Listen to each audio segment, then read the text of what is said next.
Bom dia, boa tarde ou boa noite para vocês, alunos que estão fazendo a disciplina de Economia no curso de Gestão Pública. As nossas aulas foram, as nossas aulas presenciais foram interrompidas, que apareceu o coronavírus, mas a gente vai adiantando o conteúdo aqui à distância mesmo, até a gente retomar o nosso contato pessoal. Na última aula, a gente falou sobre cálculo de elasticidade e agora a gente avança para o deslocamento das curvas de oferta e demanda, um assunto bastante importante e que está bastante na moda com a nossa pandemia. Vocês vão entender por quê. A aula está dividida em três tópicos: objetivo, a lógica de movimentação das curvas, que é o centro da nossa aula, e a aplicação aí em alguns exercícios. O objetivo é entender quando ocorre um deslocamento sobre a curva de demanda ou de oferta e quando ocorre um deslocamento da curva, certo? São preposições que fazem toda a diferença. Deslocamento sobre a curva e deslocamento da curva. Aqui vamos para o único caso que existe movimentação sobre a curva. Vocês lembram que a quantidade é a variável dependente, ela vai ser resultado de uma definição de preço. Então, aqui a gente tem um ponto 1, certo? Formado pelo preço 1, quantidade 1. E quando eu altero o preço, a quantidade ofertada, nesse caso aqui, que é o que está sendo analisado, vai aumentar, certo? Isso ocorre, como o que aumentou foi o preço, ocorre um deslocamento sobre a curva.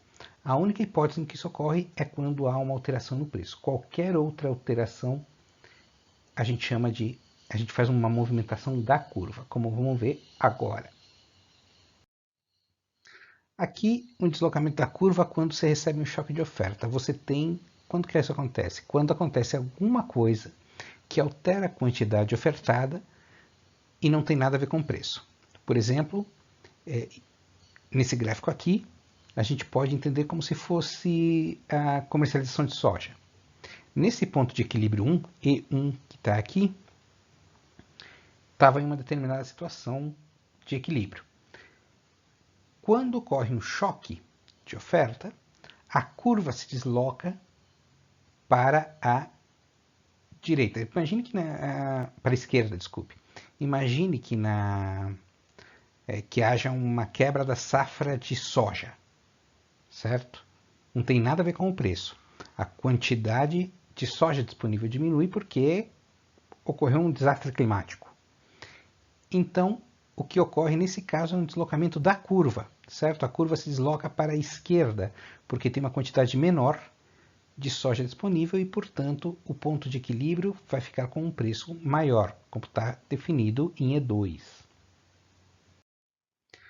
O deslocamento da curva de demanda ocorre, obviamente, quando você tem um choque de demanda, ou seja, quando um produto passa a ser mais ou menos demandado por um motivo que vai além, que não é por causa do preço, certo? Então aqui a gente tem uma situação, a curva de demanda 1 demonstrava uma certa situação, e aí vamos supor que ocorreu um aumento de renda das pessoas.